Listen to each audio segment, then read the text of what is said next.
We're going to do a 3, 2, 1 and clap on the fourth, right? So 3, 2, 1. Oh, there's a bit of internet delay there, Billy. Or you're just a bit slow with your hands. Let's try one more time.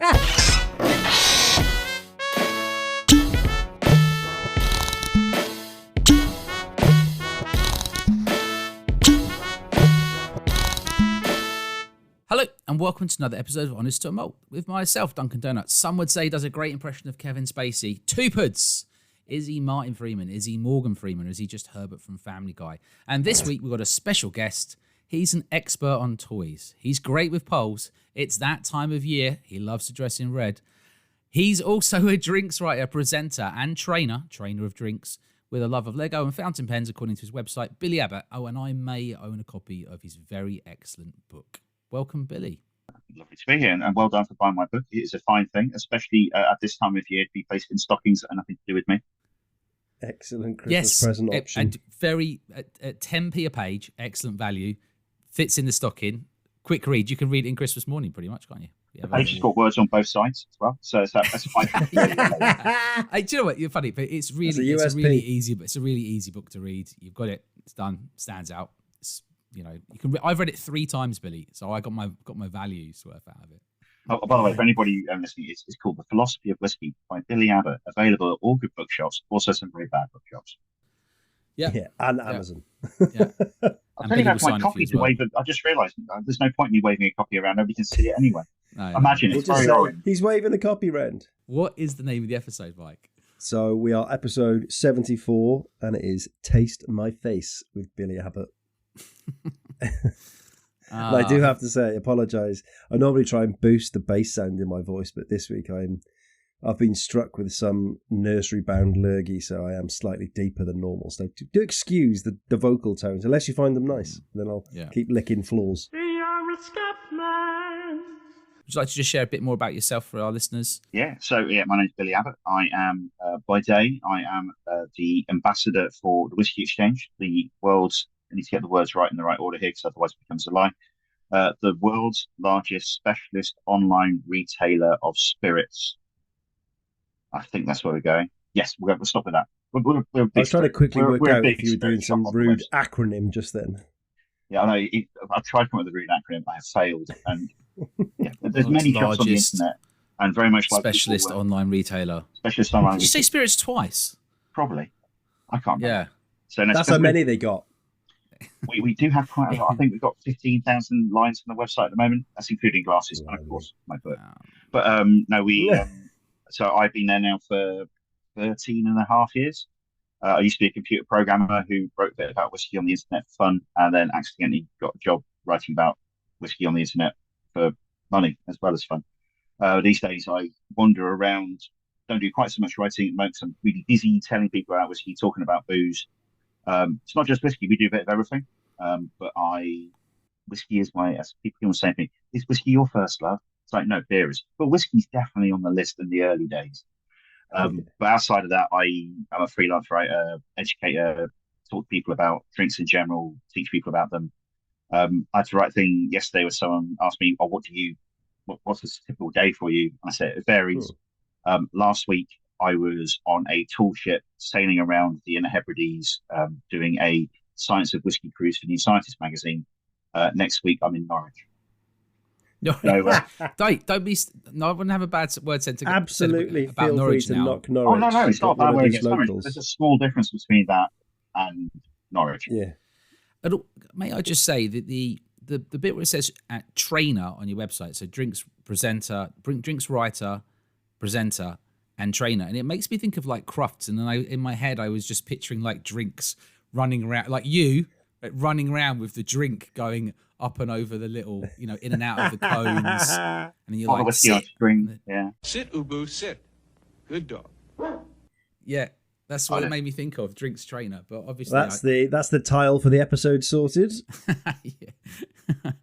So thanks so much for doing a bit of an intro for yourself.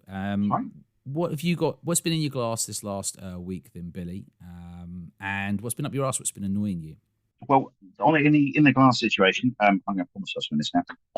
I run a whiskey club down here in the wonders of that London, and me and my colleague Elise, who've been running it, she's been up at Razé today, sending me pictures of her in the sun with Alistair Day, a British distillery I've never visited. So she had to miss our meeting. Where are we? Yeah, last week. And it was Waterford. We haven't had brands in for ages. Been me and Elise just talking rubbish about whiskey for the last few years. Mm-hmm.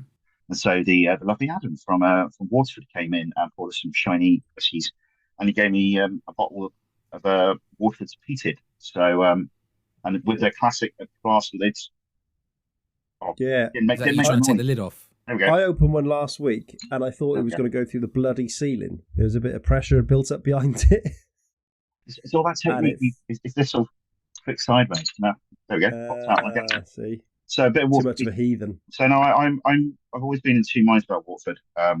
Mark Rainier is a gentleman who I've been told I would probably in real life not get on well with at all. And we pretty much disagree on most things in the universe. I've done online tastings with him where I've had to sort of try and cope with him being angry at people in the tasting and all that sort of thing. But I would not have an industry without him. He's beautifully contrary. He's a man who pokes people in the way to make them to think about what they're doing, try and do different things. And if you don't agree with him, he's somebody I think is really cool to have in the industry. Waterford, a lot of the stuff they've done I've really not liked. A lot of the stuff they've done I've found absolutely amazing. I'm a big fan of eau de vie and unaged spirits and all that sort of thing. And while eau de vie, I'm very fancy me. But not only do they do these aged things which taste nice and all that sort of thing, they've now finally got to this cuvee thing where they take all the huge pile of different whiskies they've got and mix them up. There we go. It's a shiny cuvee. There you go. Mike seems to have an extensive collection of Waterfords currently. So. It's one. That's one. It's the only one I've liked. The rest tastes like horse shit. Hey, just for listeners, he's got a special cupboard that you can't see. I got Mark Raynor locked up in there. Yeah. Oh, trust me, I know that's not true because that boy would have smashed through the wall by now and hung you up by a microphone cord. I'm gonna say, yeah. Oh, dear. But no, so really interested. They had a new one called using a heritage barley called Goldthorpe, which came out last Thursday during the tasting, basically, and it was on that towards the eau de vie side of things, really focusing on underlying spirit character and barley. Totally different to almost anything else both they do and anybody else does.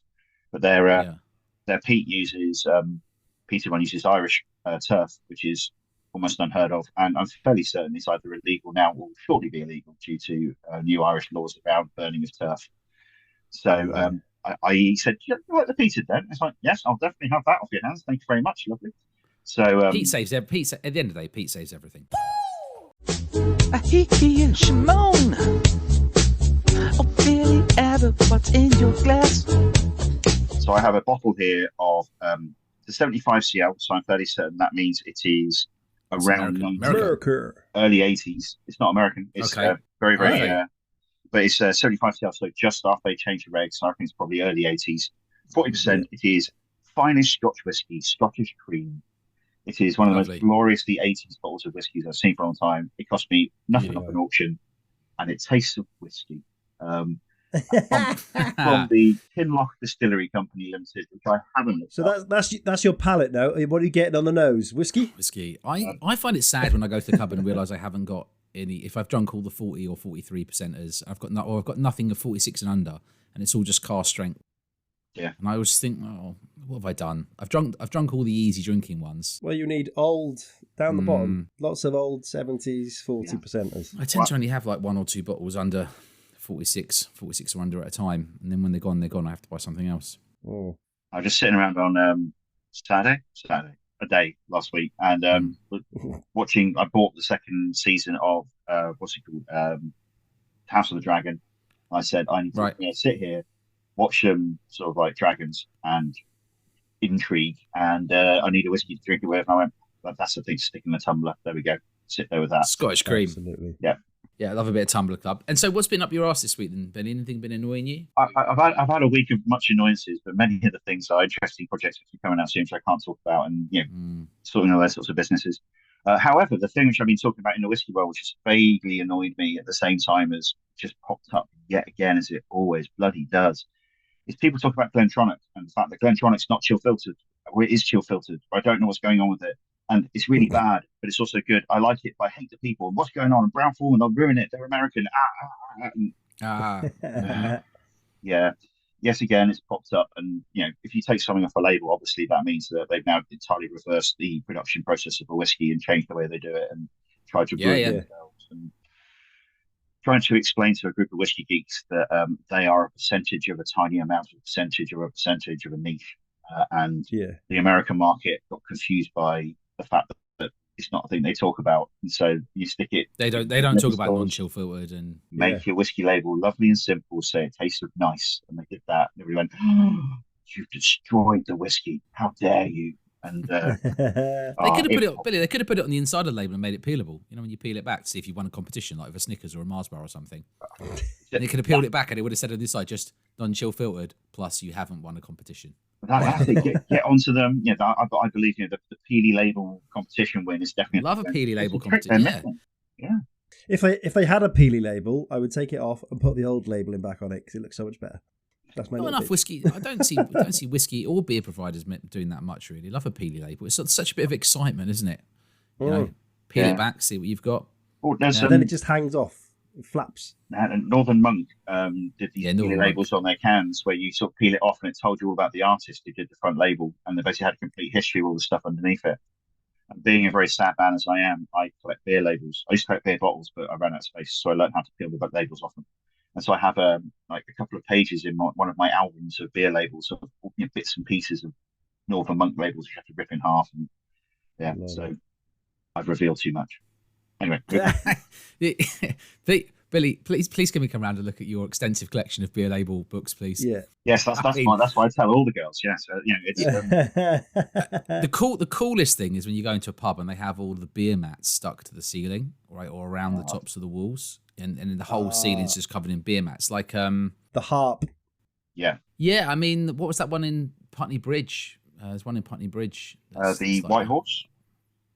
White Horse at Putney. It'll come to me during the course of the. I was in the Harp this afternoon. Oh, very jealous. We're waiting by Charing Cross for a train. I was like, I may as well grab a drink somewhere. And it is the entire top of the bar, all the way around, all the way along. It's just like beer mats and labels. It's a pump brilliant. Yeah, it's as good. Well. From a little, yeah. It's my favourite pub in Absolutely. central London, so I'm always very jealous when. Oh, really? Oh, the Harp. Yeah. Right. Okay. Cool. All right. I had the window seat today with the baby right. fast asleep.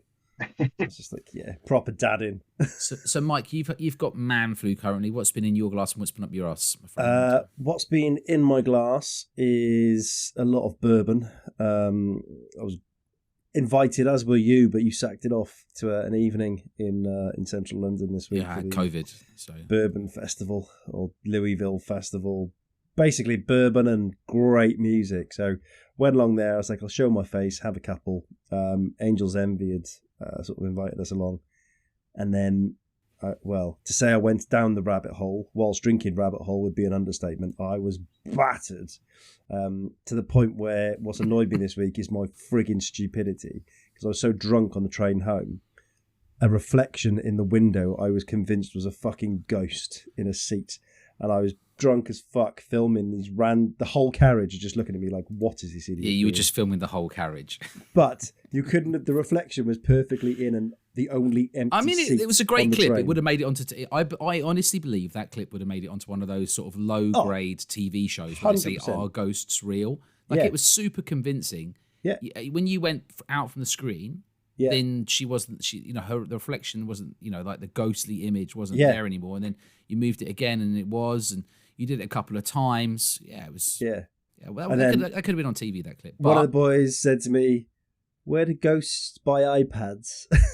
And I said, "An electronics boutique," which no one laughed at, but I'm still giggling like fucking 4 days later. that's quick on your feet. Yeah.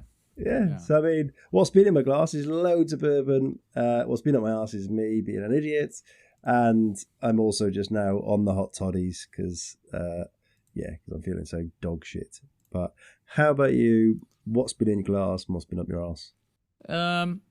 Well, I have been ploughing my way through the English sherry cask bottle, which I've now decided Is or is not the world's best whiskey? What have you decided? Well, look, it's not the world's best whiskey, that's for sure. But I will say this: I will buy it again. It's really good. It's really good. It's really good whiskey for about 50, 55 quid. Soren said when he came on, the majority of it's 7 or 8 years old. I bought my own bottle from auction. I don't know what I got it for. I think 35 plus fees or something, or maybe 40 plus fees. I think it was 35. I'd definitely get another bottle. I really enjoyed it, and a lot of other people enjoyed it too. Family members, people that have come round. And you're English. It's more PX, isn't it? It's PX sherry. So I think it got better as the bottle went down, but it was pretty good to start off with. So that, and I cracked that Glen Scotia seasonal release. Can't remember if it's 2021 or 2022. It's the one which is Amontillado. Love that. Oily, just beautiful. Just like bit of the coastalness and then no peat. Maybe one of my favourite unpeated Scotias I've had, I think. Secret Isle, a 10-year-old from Master of Malt, controversial Billy. It's a very annoying thing where literally the biggest rival company we have is full of people I know have known for just as long as my current colleagues. Yeah. So, of course they're evil. Never buy anything from them. But they have an amazing whiskey Santa, don't they? Obviously, Billy, right? I have no idea what you're talking about. It's no idea. It's not. I may have a big white beard, but I'm legally not allowed to be whiskey Santa. So that's their trademark. What was it you said, Arla? You said Father something instead.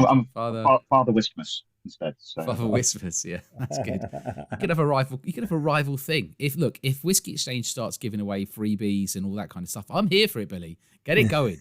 Let's have every single year. I haven't been able to say Whiskey Santa, despite the fact we have me looking like Santa, and we have to come up with a different terminology because we don't want to step on their toes. Well, I'm going to keep my eye out for it this year. I feel like Whiskey Santa dominates the run up to Christmas. So keep an eye out. Depending on how much my boss's blackmail material on me, we might have a Father Whiskmus's grotto at some point in time. We can put it all together. Oh, now we're talking. Yeah. I'm going to come and see I'll be knocking around our shops during the Christmas season with a beard, and they'll probably give me a Santa hat at some point in time. I've heard that you've been doing lunges now for 6 months to strengthen your knee, just because you've heard Mike's not been doing much exercise recently. He's coming to sit on it, so. Yeah. I mean, you're going to need a strong knee to have the whiskey community sat on your knee. Exactly. Let's be honest. It's like those guys who, pretend to be standing in the wind. Have like a sort of like a pole down the back of your leg. I'll have one of that sort of thing. So my actual leg be out of the way. You'll be sitting on a bit of scaff. Yeah, like a fake leg. Yeah, that's the plan. You're like, that's Painted your only gold. stipulation when they say, well, you do it, Billy. You go, I'll do it, but I need a fake leg, lads. But I've got to be floating. Fake leg, yeah, floating leg. I killed that bottle of Nectarosity in the end. I quite enjoyed it, and I've been having a bit of PC10 because we're in the peat season now. It really simple. What's been annoying me? I don't know if I'm talking about ghosts, Mike. I don't know if I'm haunted by the ghost of McVitie's or something, but I cannot stop eating biscuits. My wife keeps buying them. There's biscuits everywhere. Really? Serbian biscuits, English biscuits. What is your biscuit your of classic choice? Chocolate biscuits, milk biscuits, some sort of, I don't know, some sort of like breakfast biscuits. I just got to stop eating biscuits. Have you started stealing the baby's rusks yet? No, stay away from the rust. But my daughter, our 5-year-old, did impress me. I gave her one of these biscuits to try, and she tried it, and she went, "Daddy, there's just too much vanilla in that for me." And I went, "There is vanilla in it." Tasting like it. I was like, she just casual, like brushed her shoulder off. She was just like, "Daddy, there's just too much vanilla in that for me. Too much." So, probably won't be a fan of American bourbon by the sounds of it. No. So, yeah.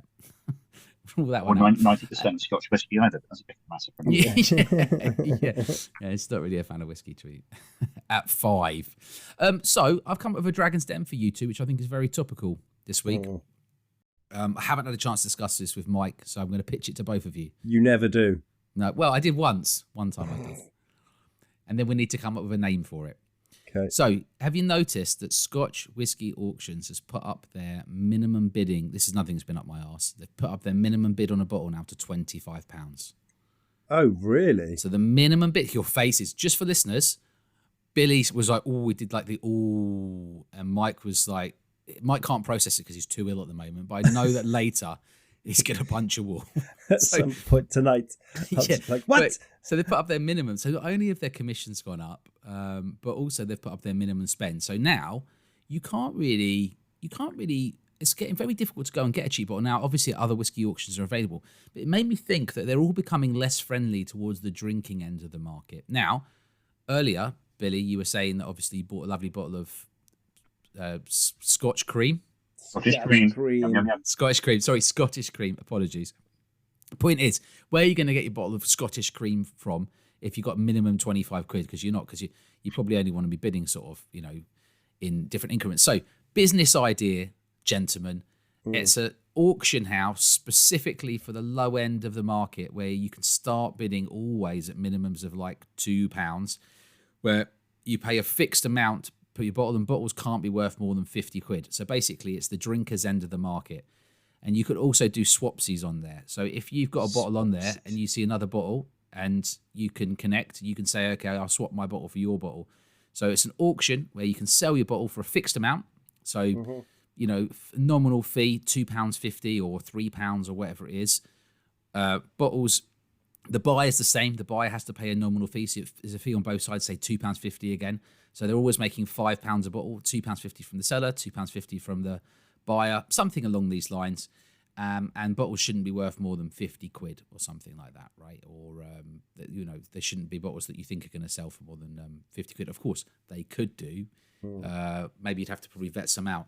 So it's like a budget end of the auction buying market, because I don't know where people are going to go to sell their crappy bottles that they don't want to drink that they found in their grand's house anymore, right? Because you can't put them on Scottish whiskey auctions and a lot of the other ones now because the fees are too high and the minimum bids are too high as well. What say you? Well, as somebody who works for a company who has its own auction, I can say one of the reasons that people are putting up the fees and that is to specifically stop people selling these things, because it is There's a gap in market an annoying thing. The number of Bell's decanters which people try and sell is it's shocking. Yeah, Billy, I think we settled on the name for the business. It's just going to be called Bell's Decanters. Decanters.com. Bell's Decanters are us.com. Yeah. I bought one and opened it just to see what it was like.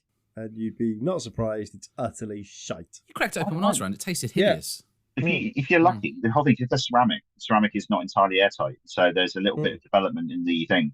If you get them, sometimes they can be absolutely excellent. You know, really? Blends, as I can tell from this fantastic Scottish cream in my glass, are definitely whiskey. And you can't really go very much further than that with a lot of them. But every now and again, one of those Bell's decanters will just hit a sweet spot. You can pick up a job lot for like 20 quid for 10 of them, which, you know, 10 of them? Every now and again, it's almost down to that, just trying to get them off the books sort of thing, because nobody actually wants them anymore. Yeah. You'd probably buy a little firkin and then just re-age them again. I don't think it's going to help. I don't think a firkin is going to try and bring them back to life. That's just going to, you know, just drink some horrible splintery whiskey, which is even more splintery than it was before. I'm just saying to you two that I think that even though it doesn't exist now, someone will figure it out. Someone will figure out how to take a slightly different commercial model to be able to sell bottles that are a bit cheaper in volume, where, you know, they'll mix it up. Maybe, like I said, the buyer, like it's a fixed fee. The buyer and seller both pays. That does that. No, that's closed down. Yep. Oh, is it? And Maltdac was for all. That was for all types of bottles. That was for everything. So I didn't realize that. There's increasingly less and less space to be able to sell these lower value bottles. Right. You could just look in the normal online auctions, because there is always 70s whiskey in there. That's true. You could sell it in a different. You don't have to sell it as specific house clearances. Auction. Yeah. Dead people sit on bottles from like ages ago, so it goes on for literally a song. So let's start. Go on. I say if you could make your margin on it and literally just have a thing where it's just, you know, pennies on the classic sort of Amazon thing of I've made 10% on a book, but I've sold 1,000 books. Hooray, that's me eating dinner for this week. Yeah, that sort of business. Then you'll be fine. But, you just mentioned pennies, didn't you? Like, you know, you're making me think of, you know, when you go to the fairgrounds and they have those machines and you put the pennies in them and it nudges it all forwards. You can do it with bottles. Yeah, just samples in there. If they did one with samples in when I have coins, sometimes that would be great in a whiskey shop. That would be great feature in a whiskey shop. That would be you go good to a at whiskey a shop, festival. you can use pennies, and as it nudges it forward, the samples drop down. Mate, I'm telling you. That'd be quality, wouldn't it? Glasgow Whiskey Festival, we'll get on it. We'll get a penny machine. We'll change it to pounds so we can make a fortune. Yeah. And then just have the odd sample of Glasgow whiskey in there. Job done. Job done. Decent branding. It's up a crane claw machine and just fill it with Bell's decanters. So they're going to be too heavy. The claw won't grip them properly. It's just Bell's decanters, and people go. I can't believe it's only 50p to have a go. And Billy's in the background going, honestly, we bought 100 for £5, and at this point we just need to get rid of them. There's a bottle of original brewer in there, and then just the decanters are just set up so it only picks up the decanters. Yeah, Port Ellen 1983. Oh, that's good.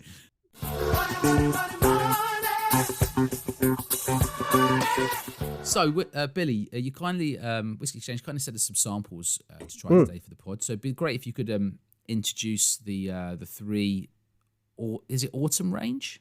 This is the autumn range, yeah. So for the last however many years, 7, 8, 9 years, we've had our own label range. We had our own label beforehand, but it got really popular with other shops, and we didn't put our name on the bottles, so we had to create a new one, which was just us, which nobody else would have, because it had the Whisky Exchange name on the front to make it so nobody else would buy it apart from us. But we totally changed things this year. We've been putting out these quite traditional looking labels and everything like that. And with the change, if people don't know, we were bought by Pernod Ricard a few years ago. Keep us very much at arm's length. We're not part of the big sort of like French conglomerate, really. But with that, we had a change of staff at the top, change of people who selected whiskies. And our head buyer, Dawn, took over, sort of really diving onto this range especially. So this is one where she went through and chose all the whiskies for the year. Right. And wanted to focus them more around the individual seasons. So some we have summery whiskies, autumn we have autumny whiskies, wintery whiskies, springy whiskies. And so we did summer, and autumn's our second release. So we chose 3 quite autumn whiskies, and the labels have got lots of pictures of the flavors you might find in them. Sort of these different sort of more autumnal flavors we found in our sort of big fruity, barbecuey summer whiskies. So we've got the 3 we have. We have a 2011 12-year-old Dao Yuan. We have a 2014 9-year-old Kalila, and a 2006 17-year-old Lechig. And yeah, they're basically out now. Find them, and they're all focused on that sort of more autumnal sort of character. Nice. So, which one you dived onto? Because I see you're both waving around glasses. So I've gone for the, as we would call it, the Dally one. This is the one I've enjoyed. Enjoyed telling you how to say it. So yes. Yeah. You have to say Dally You have to say one. the Jamaican accent though. You Dally can't one, just be say Dally Dally one. It's got to be a Jamaican accent. Yeah. Well, again, my sense of smell isn't quite up to it, but I can tell you it tastes lovely.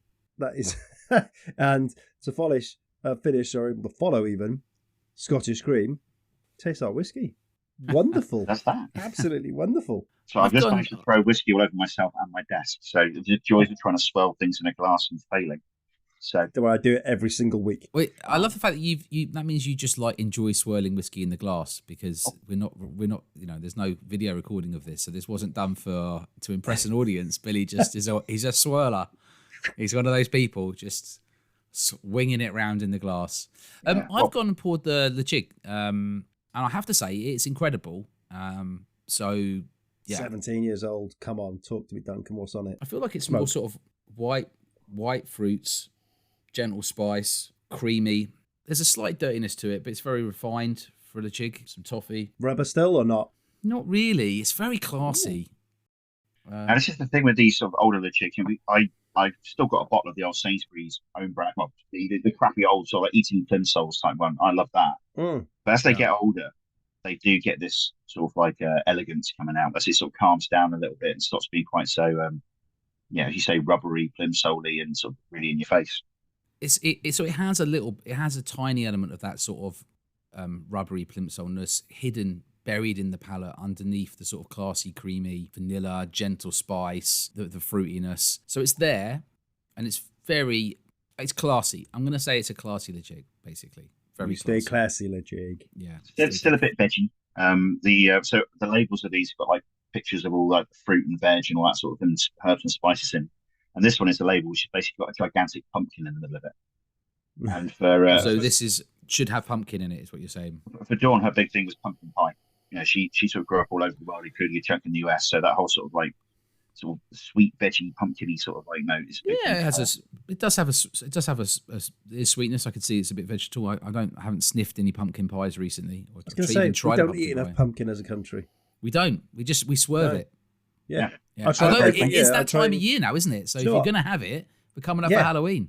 And now we've got you on pumpkin beer. I know a couple of different people used to do it. Have you got any recommendations? Because I do love getting some pumpkin beers. It's a pumpkin beer. Yeah, so pumpkin beer. Are you talking about pumpkin beer or pumpkin spiced beer? I don't know. I think who was it? I think it was Hobgoblin came up with some sort of like pumpkin flavor. It was a special Halloween release. So anything pumpkin based. This is sort of the pumpkin spice latte era. Starbucks talk about, it comes to red cups and that sort of business. But pumpkin spice syrup, as people started doing a load of beers with them, and they became a scourge of the flavored beer. Oh, really? Everybody had one. Right. It was just adding the pumpkin spices, So just adding it into the beer, like cheating, basically. Well, it's basically adding spice to beer. It's making spiced beers, but with the traditional pumpkin spice mix that you find in the USA.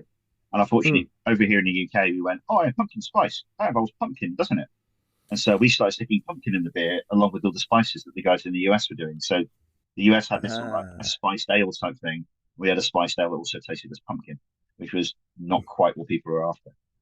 Well, I've been hunting out the Scottish cream pumpkin spiced edition for you need a couple to hit of years American now. It's so options. hard to get hold of, but it's just that little hint of pumpkin spice on top of the Scottish cream. Keep an eye on auctions, mate. You'll find it one day. I will. £25 minimum. There we go.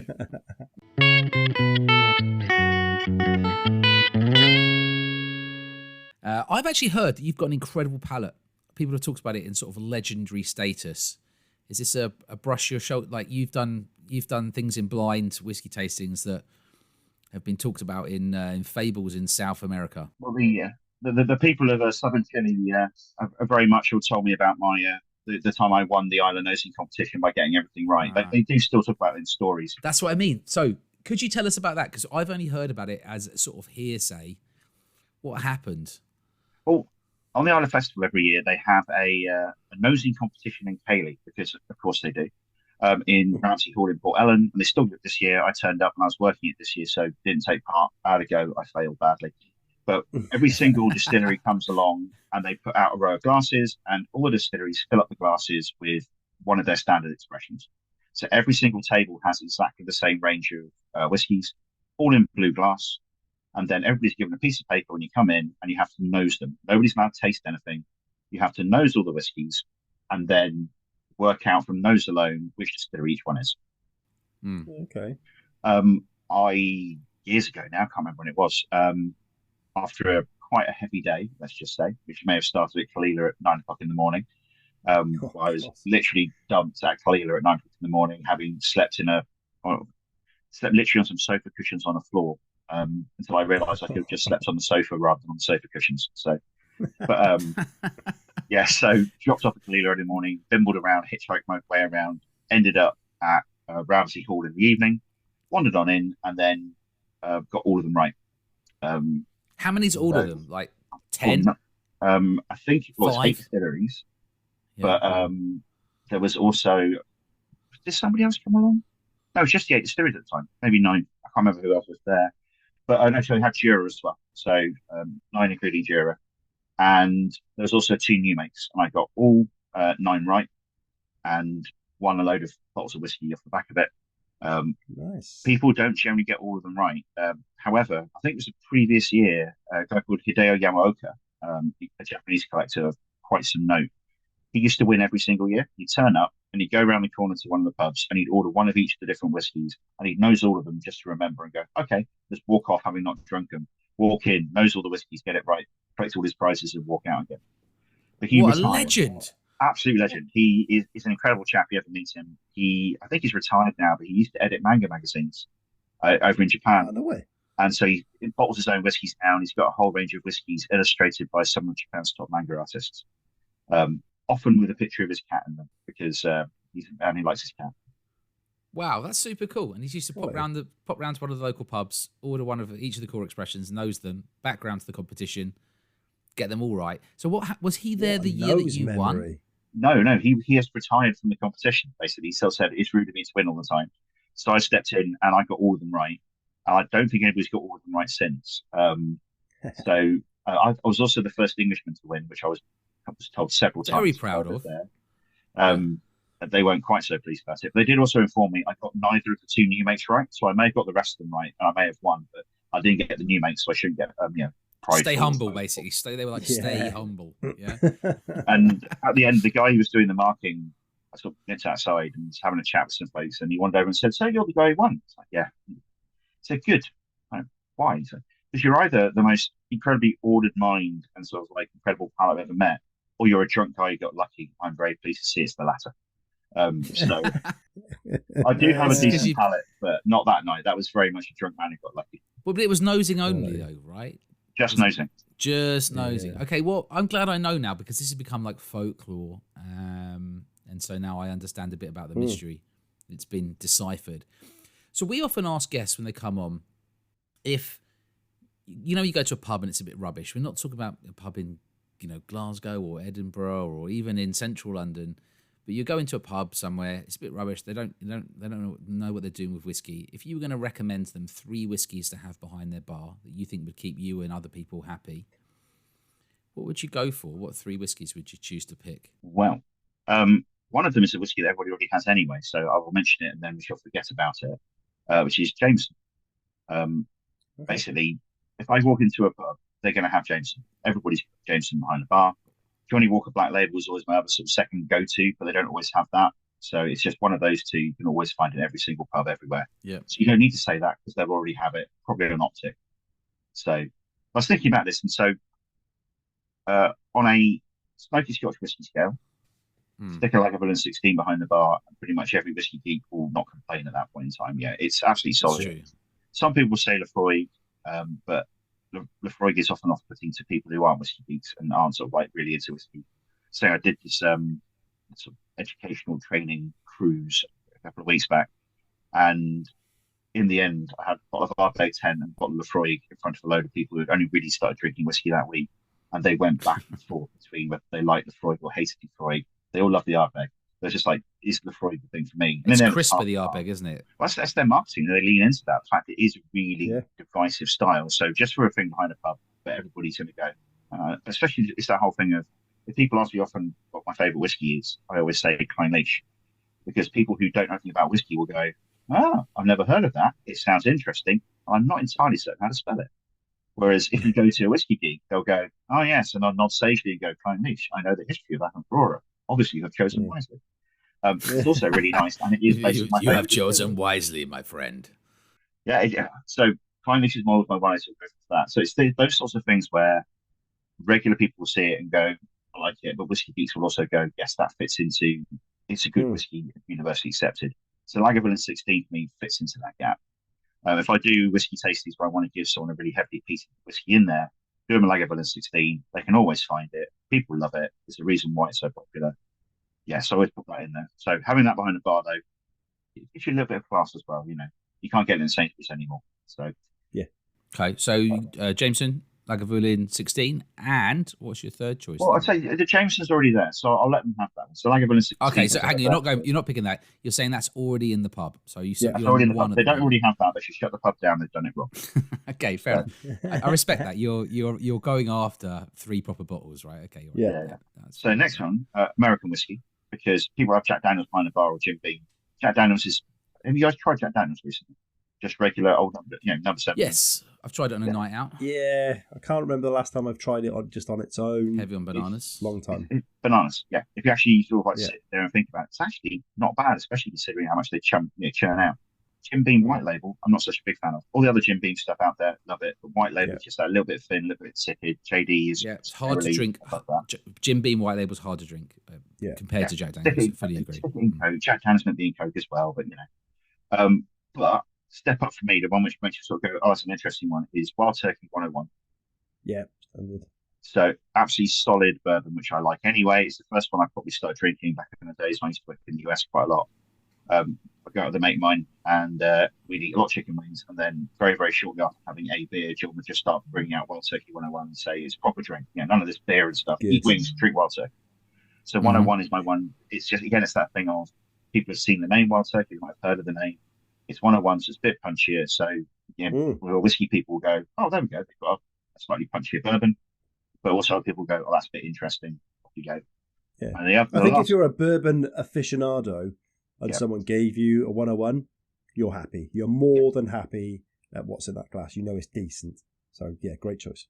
Yeah, no. It's also the thing I buy every time I go to the airport these days because it's normally on offer. So, Cheapskate. 30, Love it. 35 quid a litre. Love it. When we get into litres, you know you're shopping for value, right? Yeah. The wonders of cheap travel retail. So Jameson's already at the pub. Lagavulin 16's first choice. Second choice is 101. Wild Turkey 101. Wild Turkey 101. And last one, and again, on the slightly more premium end, for me, a whiskey which I actually love, Glenmorangie 18. Nice. It's the thing. So Glenmorangie. another one you can get at airports quite easily, often for good prices. Indeed. But it's you're also an airport shopper. It's something you can find other expressions in the supermarket, but you can't find that one in the supermarket. No. So it's the one which just sits on the edge of a little bit there in a pub. Someone might say it's supermarket whiskey, but it's not. The 18, it's all bourbon cask. It is, I think it's a little bit higher strength as well. Glenmorangie, as soon as it hits like 43, 46, it turns into a totally different beast than it is at 40%. Yeah. It's an underrated whiskey, one I absolutely love anyway. And the 18 is a whiskey that whenever I'm asked for what's a really good whiskey, I jump on that. It tastes of whiskey. It's not saying earlier on. It's a bourbon cask Speyside whiskey made in a distillery that makes Speyside whiskey often to go into blends. And so it has to have that right character. And the 18 just does that absolutely straight down the line for me. Nice. Great selection. Fair dues. Yeah, okay, cool. Yeah.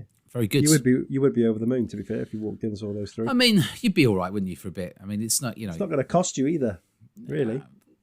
You're probably covering all bases there. Yeah. Good I choice. say I'd love to wander in. I grew up in Horsham down in Sussex, and there's a pub called the Black Jug just down from the station. Me and my dad went in there a few years back, and he said, "Oh yeah, they've got a good whiskey list here." I went, "Oh really?" Picked up and went, "Why have they got a Port Ellen on for a fiver a dram?" And it was an old G&M Port Ellen that they had open for like 10, 15 years. Nobody knew what it was. So I sat there drinking Port Ellen for the evening. It was quite nice. Oh, so, that is my absolute favourite thing to ever happen, when they just don't realise what they've got and they've underpriced it, and you can just sit there and drink the whole thing, right? Or just go, can I buy the rest of that bottle? If you just like... They get suspect if you do that too soon, Mike. You have to have a sit and have a couple of drams, and you have to sort of go, oh... What's the right number? You have like 3 or 4, and then you say, do you know what? I'm enjoying this so much. Would it be okay if I just bought the rest of the bottle? If you just go, oh, I'll buy the whole bottle, they're like, hang on, we've mispriced this. You've got to be subtle about it, you know. Sweet spot, 3 or 4 drams, noted. You got to have a couple, prove that you love it, and then take it away. And they'll get suspect when you start going, how many do you think's left in that bottle? You got any more? You got another one under the counter, have you?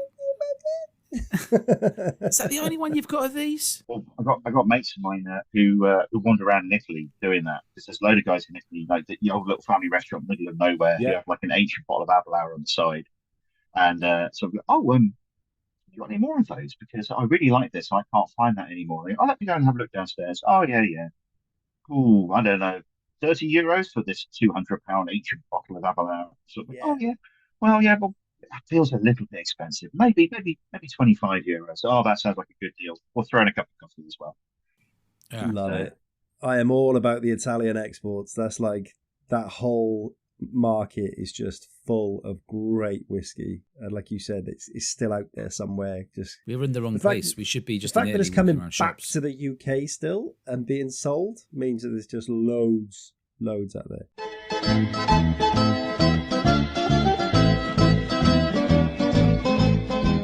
Sip and a note of this Kalila 9-year-old from the autumn range, and bags of vanilla again, sort of gently spiced, a bit of a sort of coal, sort of ashy coal type edge to it.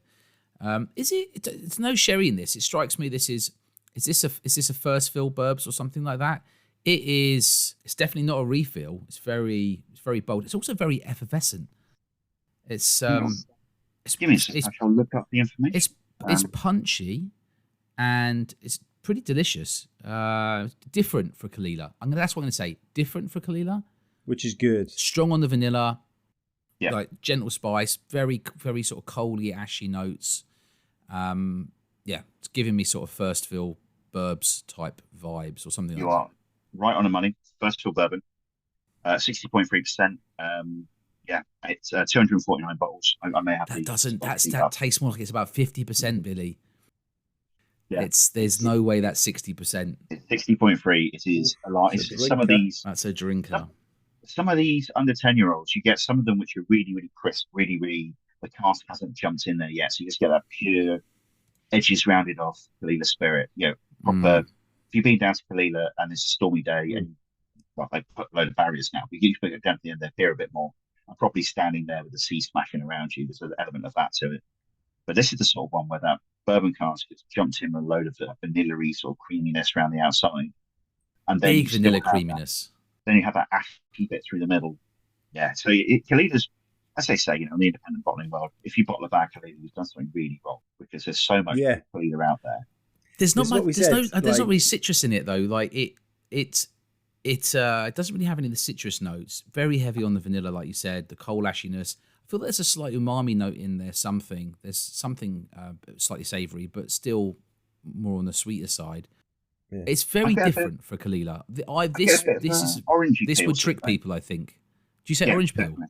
I get sort of an orangey peel sort of thing in there. So maybe sort of those orange and clove type, sort of like Christmassy balls. I normally get lime. Every Kalila I have, lime and chocolate lime. It's my sort of standard thing I get in them. I don't get that so much here. But there's definitely some citrusy sort of acidity, some sharpness to me. But it's definitely there's a sharpness to it. Yeah, I agree with that. Okay, fully agree. I mean, I don't know why I'm challenging you. You're the guy that won the nosing competition that time. Well done. Duncan thinks you're right, Billy. Yeah, Billy, gold stars in the post. Man who won a competition. Trust me, okay. There's definitely some citrusyness to it. No, again, this is one of the things with these Kalilas. We've done a load of 9-year-olds over the years.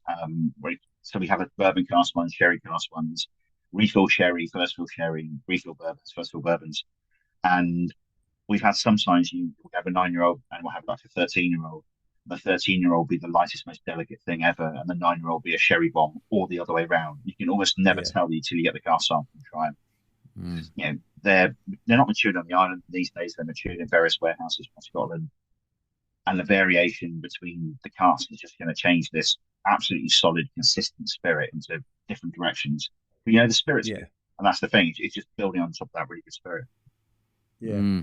That's the thing. It's very difficult to stand out in the world of Kalila because it is universally great.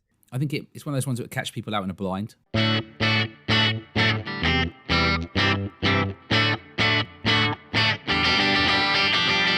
So, Whisky Room 101, we don't always ask people, but we thought it'd be interesting to ask yourself. If there's one thing, you got to try to convince Mike and I to put it into the Room 101, by the way. It's not a given that's going to go straight in there. I remember the TV program. I know how. Well, it's just a mere coincidence that it's the same TV program I'm talking about, Billy. And the same numbers. No stolen formats. There's no whiskey center. Yeah, please, Billy. That's outrageous.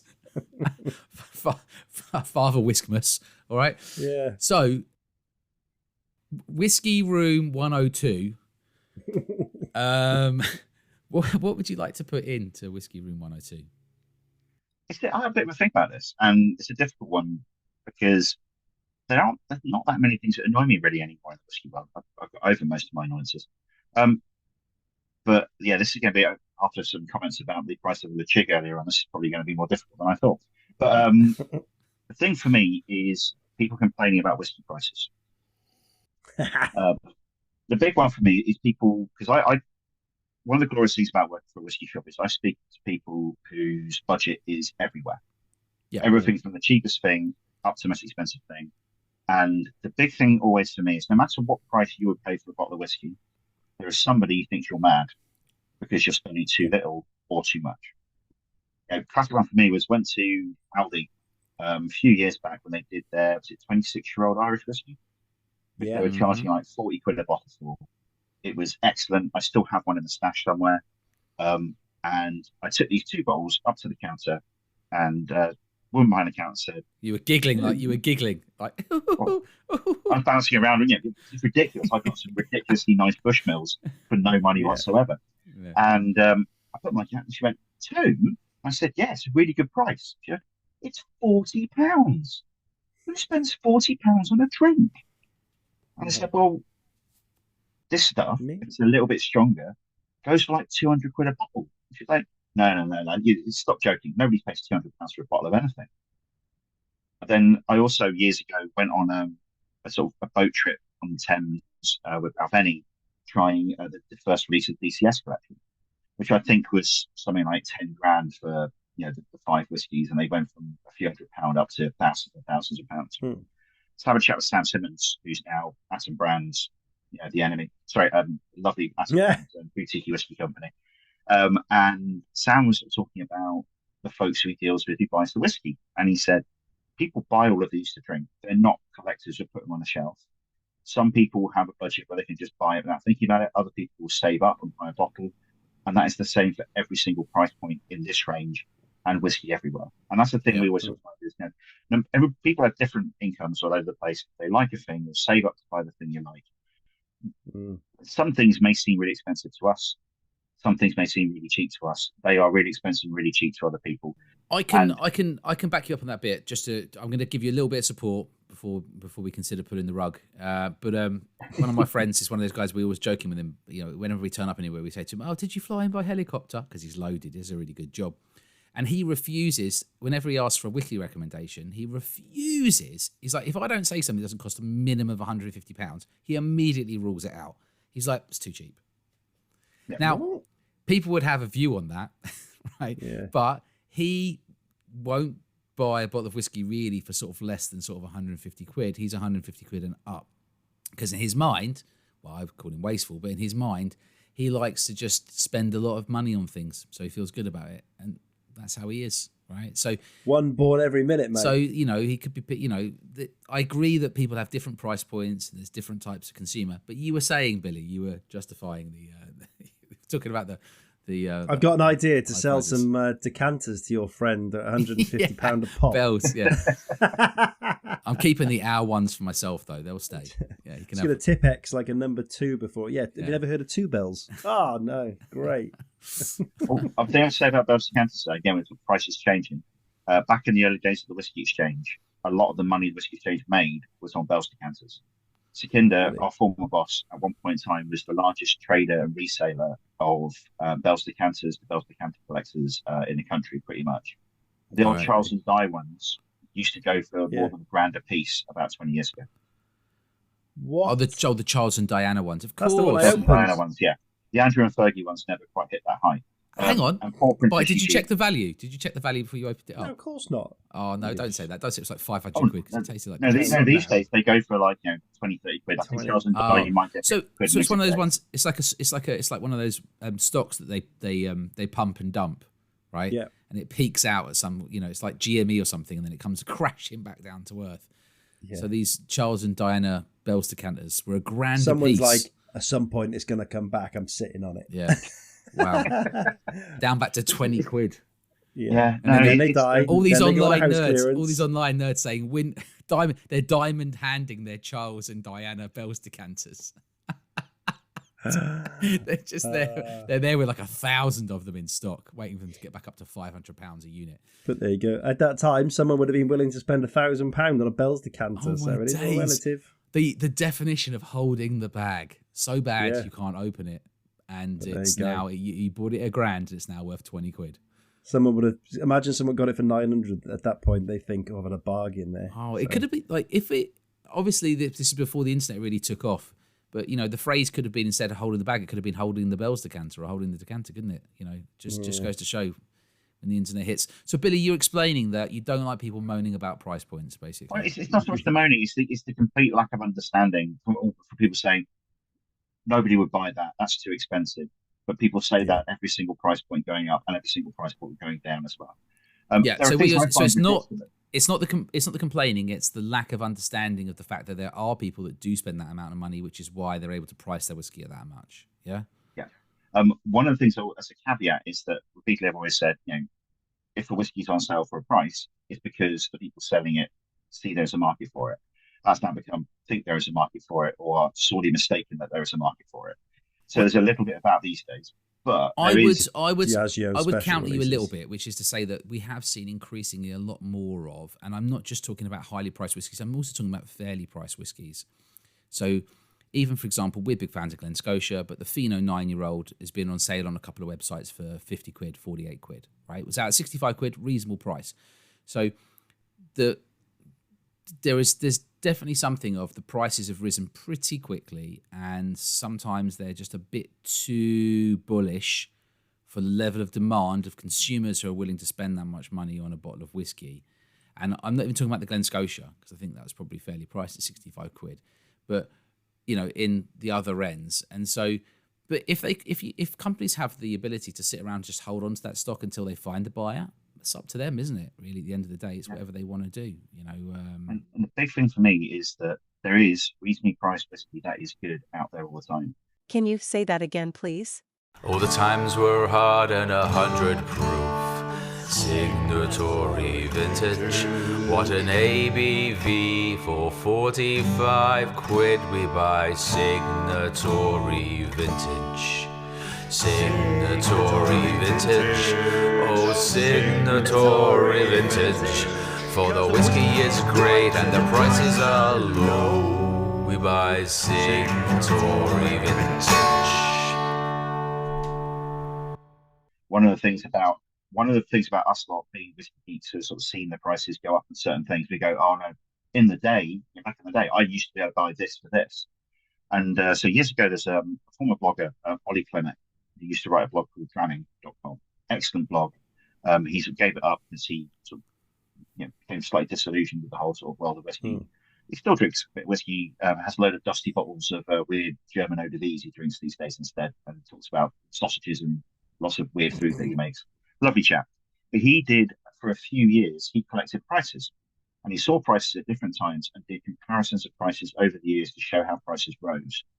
He stopped doing it, he stopped blogging. I started putting together a post where I pulled together prices of standard bottles, the Balvenie Doublewoods, the Dalmore 12s, the Glenfiddich 12s, the Glenmorangie 10s, those sorts of things.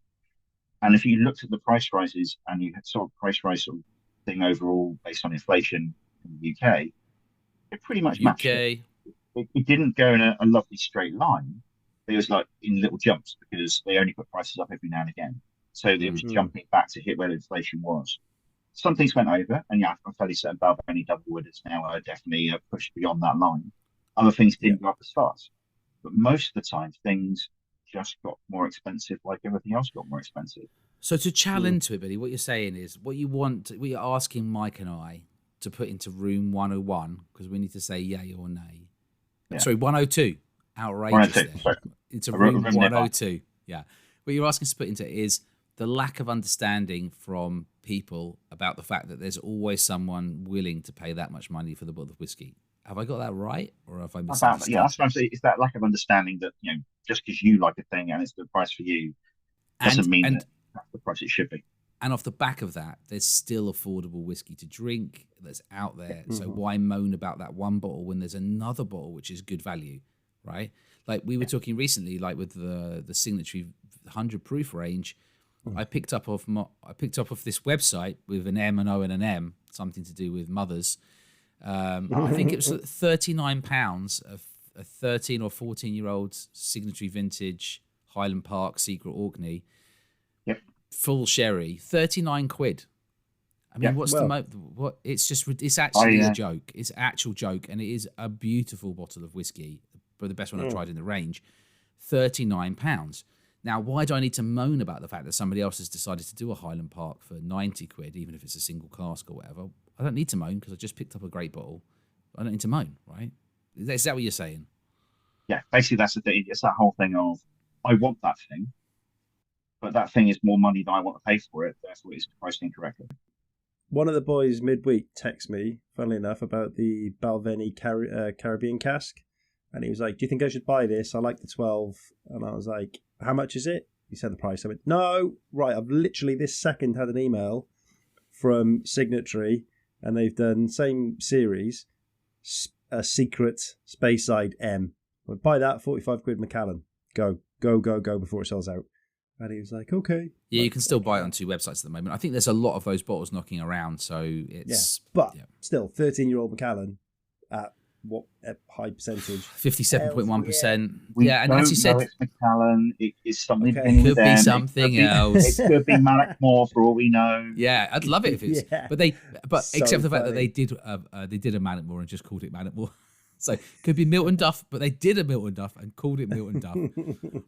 I couldn't possibly comment about the fact that we classify it as a Macallan on the Whisky Exchange website. But that's a different matter for another. As Macallan. Yeah, with your categories that you do, yeah. Yeah, I haven't bought a bottle of that. Yeah, I probably should get a bottle of that secret Speyside M 13-year-old. I've been umming, but yeah, I've just got so much whiskey. Yeah, I think I'm happy to you're put that so in. nice, Mike. I think you've explained it in a very eloquent way, Billy. So I'm going to agree with Mike today. I'm going to say that we don't need to keep moaning about it because there continues to be affordable, good value whiskey at different age statements, different cask types. We had on another day, it wouldn't have gone in, but because Duncan's moaned about price, it's too good not to now put in today. I don't know how much Mike's got left in the tank today because he is fully on man flu. So I'm going to do the intro for Pudding Island Drams. So Pudding Island Drams, Billy. You know how it works.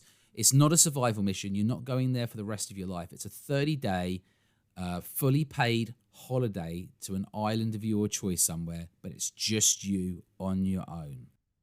So what we want to know from you, Billy, is where is your island? What's it like? What's it look like? What's the weather? What's the vibe? Right? And then we want to know about your choice in album, your choice in pudding, your choice in whiskey, and who's going to pick you up on the way back. So we'd love to know what your Pudding Island Drams experience is going to be. Yeah.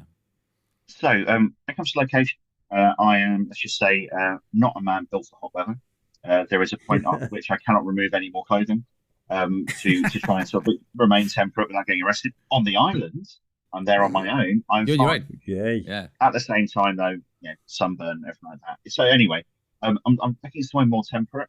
I'm not looking at the sort of the joys of Islay where I'll have sort of like 17 different seasons within the next 4.5 hours. So just nice. I can wander around. Maybe a little bit of rain sometime. I have a little shack to go and hide in, all that sort of thing. You'll have a shack. Yeah, but I like the idea of an island near the sea, but stick me in a wood a little bit higher up, so I can go and paddle if I want to. Then go back to my little sort of woodland glade. All that sort of business. I like trees. Trees are nice. I live in London. I'm not used to this whole tree business, so for nice like a little a sort of safe forest that's pleasant. No bears. Yeah, no bears, no black mamba snakes. Just sort of maybe a Scandinavian forest where you're not going to get attacked by. Or are you thinking like full on jungle? I mean, I think it's like Scandinavian forest sort of thing, but maybe just a little bit warmer than you might find, in southern Sweden sort of business. Or Spanish forest, maybe. Do they have Spanish Scandi Island? Do they have forests in Spain? I guess. They do, but it's a bit warm there. Unless you start going up the north, then it gets very rainy as well. Good food up there, though. It's a difficult one. I like the idea of a Scandi island transplanted to have slightly more temperate climate. I think there's all these islands sort of up in the Baltic Sea. Is it Baltic Sea up there? I don't know. Yeah, Baltics. Yeah. But there's like Wien and they have weird whiskey and everything like that. But a little bit further south, Helgoland, those sort of places just north of Germany, maybe sort of one of them sort of businesses. Helgoland. Anyway, Abbott matured whiskey there, so that's the main reason I know it exists. So you're in this slight forest space by the water. Well, you can start where you want. I'll jump into the album. I've had a think about this. Straight into the album. This concerns me because you're just delivering it like it's just run of the mill stuff, but you have to know it's important, Billy. It matters, but go for it. I'm sorry, music is particularly important to me. I'm somebody who literally has terrible hearing due to the number of gigs he's done in his life. I used to be a guitarist in a metal band back in the day. Oh, right. What was your metal band called? It was called Dead Karma, and we were terrible. Dead Karma. This is the joys of a late 90s university band. So Did you play rhythm or did you play lead? Rhythm and guitar, very much so. I am not a man who has the manual dexterity to play weird solos and things, especially not my mate Bruce, who is he Australian? I say no, definitely not. Yeah. Do you guys remember a rare non-Aussie Bruce? Yeah. You remember Rent a Ghost TV program? Yep. Yeah, imagine an evil Timothy Claypole from Rent a Ghost. That's Bruce, the guitarist out of my old band. So bad karma. Is that what you said? Or dead karma? Dead karma. Dead karma. Bad karma would be like an emo punk band, wouldn't they? Of course, it's dead karma. Looking the other day, and I've still got the remains of the Dead Karma website. And you will know us by the trail of the Dead Karma, right? Yeah. So Dead Karma, you played rhythm guitar. So what album are you going to go for then? What are your metal roots? This is the thing, is I'm not going for metal stuff because I have quite a wide ranging taste in music. I like all of it, basically. So I would go for Hollywood Town Hall by the Jayhawks. Right, okay. Do you know the Wonders of the Jayhawks? I don't know if I've listened to them. I've heard a couple of Jayhawks because I was looking for stuff on Kansas Jayhawks back in the day, and then this music came up, so I listened to a few bits, but I couldn't tell you exactly what. I'm gonna have to give that a listen, Billy. Yeah, I like to country, discover a new band. Sort of business. Hollywood Town Hall is the last one they did with the sort of classic lineup. They had different things over the place, and I saw the sort of now major songwriter and singer for the past 20 some years, 30 years, probably 30 years actually. I saw him do a solo gig recently, and it's excellent. Slightly strange. But when I was at university, my first bit of writing I did was doing album reviews, and one of the first CDs I was given was The Sound of Lies by the Jayhawks back in 97, 98. And in my beautiful arrogance of my sort of early 20s, I wrote, "It sounds like terrible Vietnam War music." It is now one of my favourite albums of all time. But Hollywood Town Hall... Tastes do change, though. Your tastes do change over the years, I think. My taste changed within a couple of weeks of me writing the review and realising I was an absolute tool for saying things about an album, which was excellent. Whoops a daisy. But, you always like music that you liked when you were younger, because we've talked about this before, and basically... if you're going to have an eclectic music taste, you have to listen to a lot of different types of music in a young age in your life. Is it before 14 or something? Yeah, it's between the ages of sort of 8 and 14. So if you listen to a lot of different types of music in that range, whatever that is, then you're going to have a much more open mind to be receptive to different types of music going forwards. Yeah. So if you listen to rock, metal, pop, jazz, Latin, country, you're in a better place really to be sort of more open-minded to music for the rest of your life. You've gone for something I think a lot of listeners will have to sort of look up, unless they're better educated than Mike and I when it comes to that particular type of music. So nice one. I'll give it a spin this week, Billy. What do you want to do next? Do you want to do whiskey, or do you want to do... Let's jump into a whiskey, I think. Right, okay. Save the pudding for last then. Indeed. So for the whiskey, I would like some Fine Nature, because I said it's my favourite whiskey. Very specifically, I would like whatever is remaining of the 1982 28-year-old Fine Leaf should be bottled in 2011 at the Whisky Exchange. I have one bottle left, which is being saved for a birthday in 4 years' time, which I can't bring myself to say the number of. Don't say the number. But, it's just... Indeed, no, that doesn't exist. Yeah. 28. 30. It's obviously 30, isn't it? Yeah, I am indeed a very young man. But no, it's... So, yeah, this 1982 28-year-old Pine Leaf, we had a 72 and an 82 on our standard whiskey show that year. I tried both of them. I declared the 72 to be the best whiskey I ever had. And my colleague Tim Forbes, who now lives in Italy and lives a life of luxury and eating crisps. Of course he does, because he's going around getting all the amazing dusty bottles at the restaurants. That's why he lives in Italy. You just said that earlier. He's one of the people who has told me all about doing this and finding interesting bottles of Avalon. But he imports crisps from Ireland. He imports crisps from Ireland. He's a man who likes his crisps. When they go when he's at one of these Italian restaurants, I'm sorry about this, Billy, but I'll put my foot down here. When he's at one of these Italian restaurants and he says he's had a double espresso, and he says, "Oh, have you got any whiskies?" And they say, "Oh, we've got this bottle here." And he goes, to himself. And so, by the way, what's his name again? Tim. By the way, Mr. Tim, what do you do for a living? He's like, "I import crisps from Ireland." Like, who is this fella? I'm assuming it's Tato crisps. It's Tato's, yeah. It's personal use of Tato. Amazing. If you're from Ireland, you what a life, though. He lives in Italy, importing Tato crisps from Ireland, and goes around to the restaurants, pilfering their dusty bottles of excellent whiskey that nobody else realises are any good. He's mostly a whiskey writer, actually, but yeah, he does all that other stuff on the side. But no, Tim... It's like he's a modern pirate we didn't know we needed. That's that number. But yeah, so yeah, Tim sort of like he's the guy who sort of taught me all the stuff I know, which is the thing he hates me saying. But so yeah, he told me the 72 was rubbish. Well, it wasn't rubbish; it was very good, but the 82 was better. And after the show, I bought a bottle of both of them. The 72 was the most expensive bottle of whiskey I'd ever bought at the time. It cost me, I do believe, £140 for this the 38-year-old 1972 Fine Leaf. You wonder why people get annoyed, Billy. But okay, carry on. Carry on. Yeah. Anyway, I had to get that first bit in first. Otherwise, yeah. But the 28-year-old, I bought a bottle of, and it cost me, I think, £80. It was stunning, and I realised after the fact that actually he was right, and I ended up buying a whole case of it. I've got one bottle left now, which I'm saying saving. So you've had 5. I've drunk 5 other ones, yeah, over the past 13 years. I love to hear that. So you've had a bottle almost every 2 years of one of your favourite bottles ever. Oh no, I had a bottle every few months, and then I've had none of them for the last few years. So, You just go to your whiskey cabinet or cupboard or shelf or whatever. And you go, "Do you know, I'm just gonna have that again. It's so good. Yeah. It's only 140 quid a bottle. It's fine. Yeah. Oh no, the 140 quid a bottle one that lasted me for the best part of a decade. I gave the last Drams to some mates of mine at Whiskey Shoulder, where I literally bought the last 200 ml in a little bottle. Have you had a cheeky look to see what your last bottle goes for in today's monies? Don't even. Is it more or less than a Bell's decanter from I believe it is Charles and Diner, and it's absolutely slightly more than a Charles and Guy. It's more than a Charles and Diner. Okay, wow, big money, yeah. Yeah, but no, so one of those, it's pretty much, I haven't tried it for so long now. It could well be nowhere near as good as I remember it, but it's one that sits in my brain as a whiskey, which probably made me realise that I really liked whiskey, and that if you spend more money on whiskey, it is possible to move to the next step up and actually appreciate something which is going to cost more. You know, so I was very much somebody saying you should never spend more than this on whiskey, and this is one of the whiskies made me go, it's worth looking up. Every now and again, you'll find something which does justify it.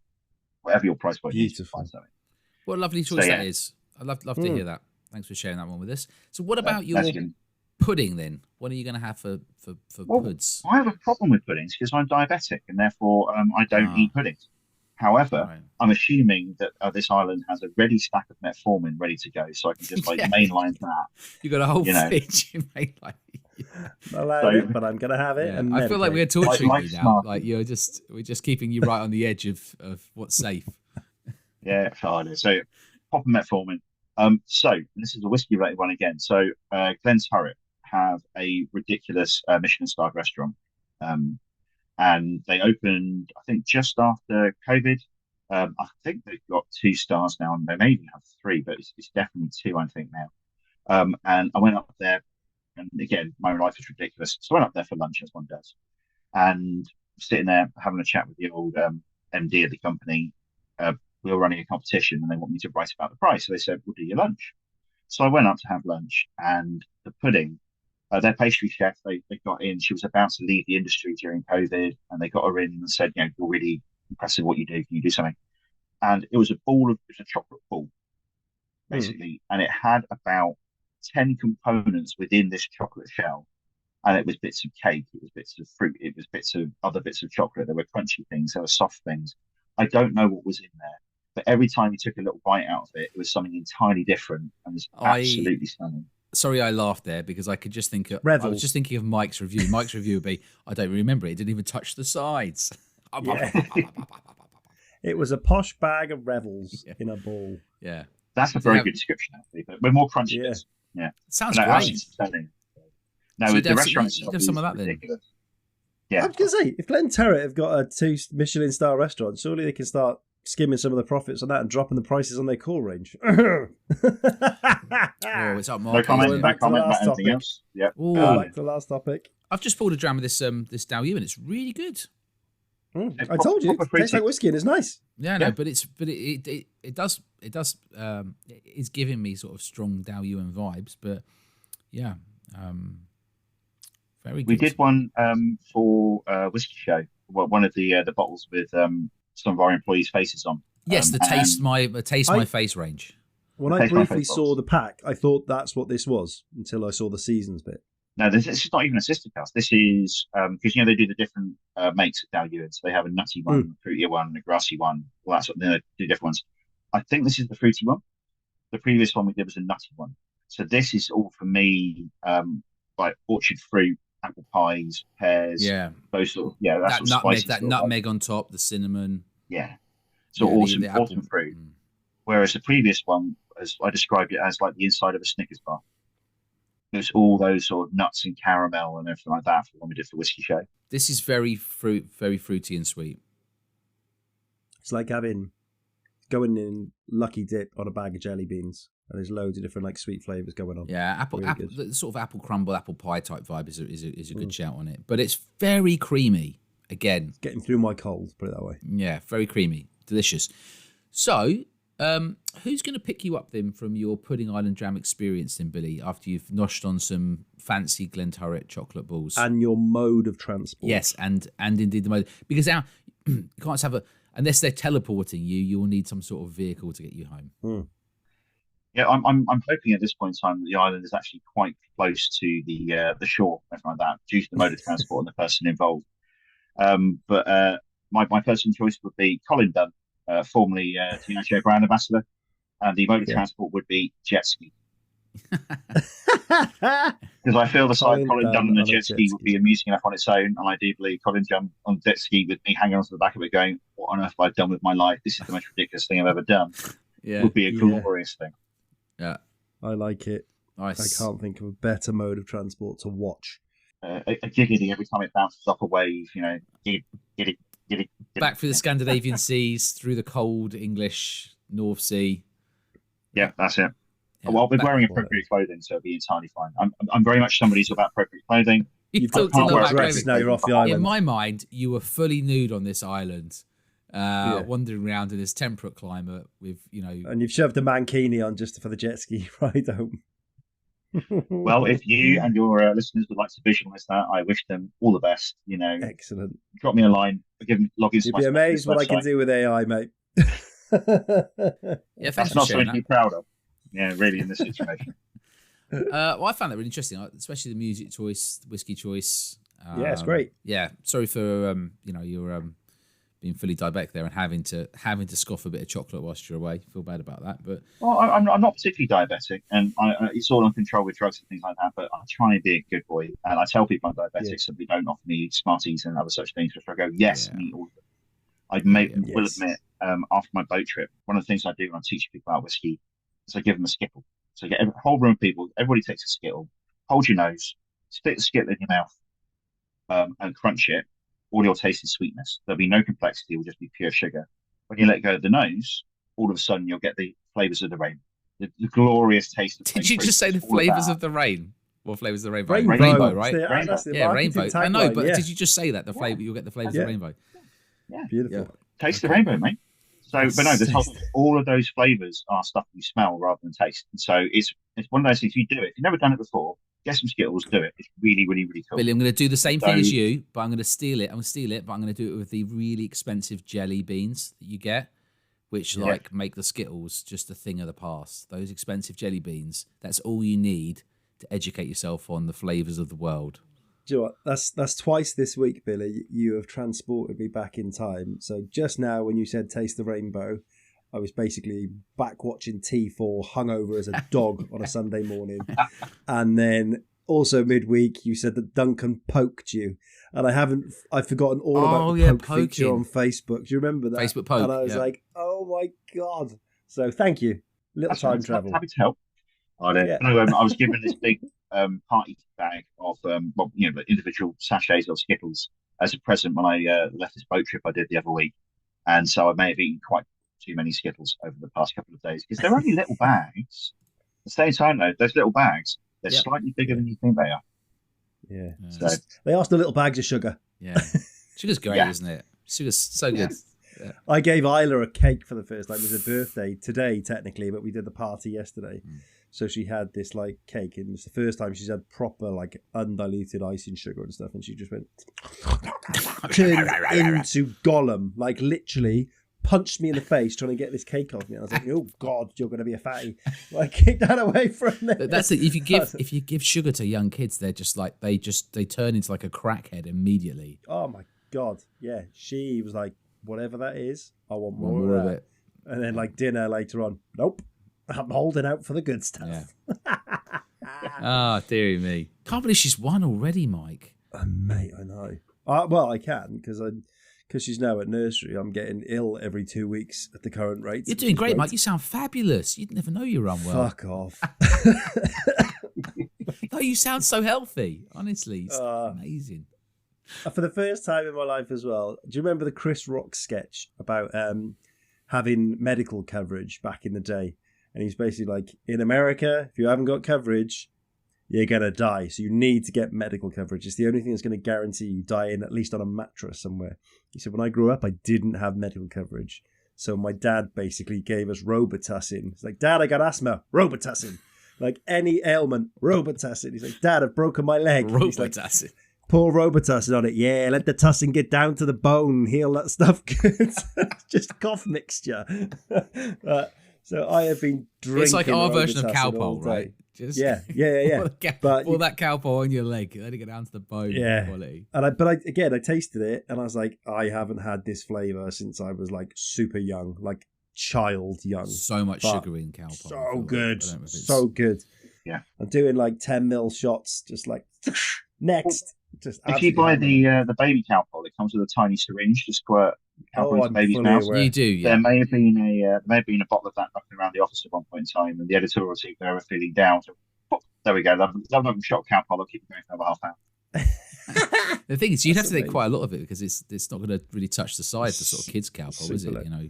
I guarantee though it would have some sort of impact on you because you've had it so young. I still remember when I was a student, whilst Billy was playing in his metal band and I was probably a student of a similar time-ish, and you were unwell and you'd be going on the night on the lash pub crawl out on a pub crawl. Yeah. And it wouldn't just be me, it could be somebody else, but somebody was unwell.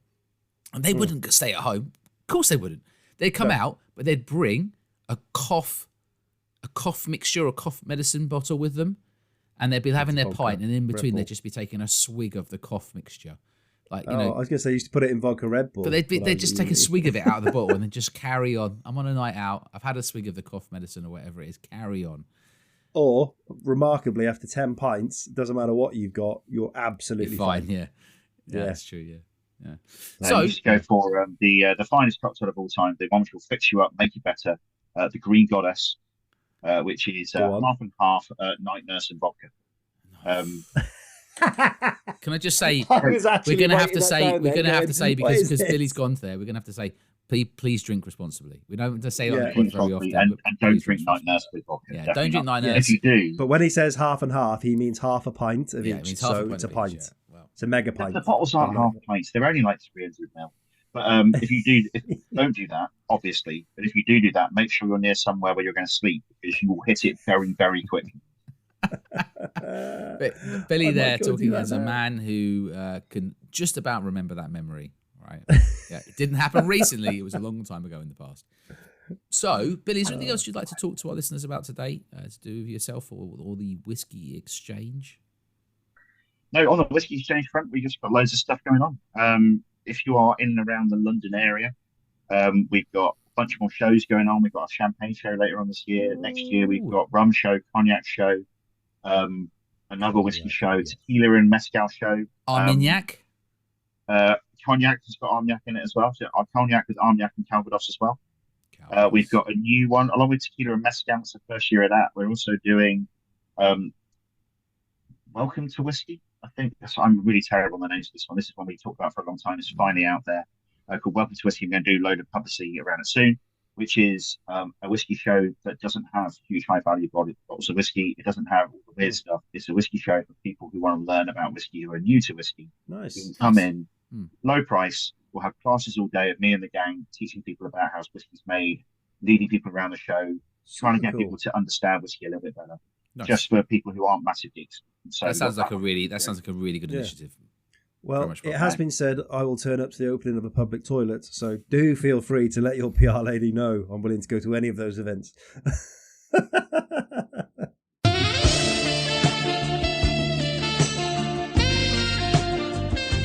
Part of my job is to be our ambassador, so I'm getting out to whiskey clubs and doing tastings with them. I think I've just penciled in something going up to Newcastle in May. So if anybody's out there and wants somebody to come and do a whiskey tasting for them, just give me a shout. I'm Billy at thewhiskeyexchange.com. Please send me inappropriate emails. So yeah. Are you doing the Glasgow show by any chance? No, really annoyingly, I'm not. I'm in Cambridge doing a tasting the night beforehand. I physically can't get to Glasgow in time. Damn it. But no, Julie and the gang, good mates of mine, been trying to get up to their show for literally the past decade. And I've just failed every single time.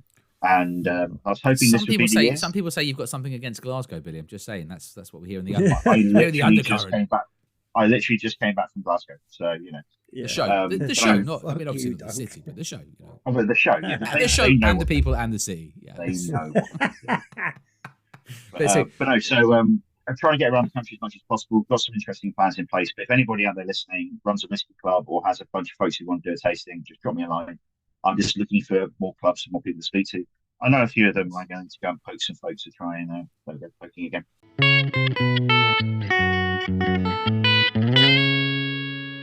Do you want to do the wrap up, Mike? No, I don't want to. Okay, all right. My Mike is literally on his arse. That's the wrap up. He's on his arse. Okay, thank you so much for listening today. Billy, thank you so much for coming on. If you like the podcast, give us a 5-star review. Be a gentleman or a lady. We appreciate it. If you really, really love the podcast, buy us a dram or buy us a coffee. It makes us giggle like we're teenagers again. Other than that, you can listen to a whole back catalogue. We much appreciate it. Tell a friend about it. And listen to what Billy said. If you've got a whiskey club, you're thinking about starting a whiskey club, give him a shout. Any final words from you today, Billy Abbott? Go and drink all the nice whiskey, but also drink all the other nice drinks as well. Whiskey is not the only drink. I'm sorry to blaspheme, but drink all the eau de vie. It's very nice. There is also pumpkin beer. Get on your pumpkin spiced beer and your eau de vie, people. All right, that's it. Thank you very much from us. It's a bye-bye-bye. Bye-bye-bye. Oh, fuck you know.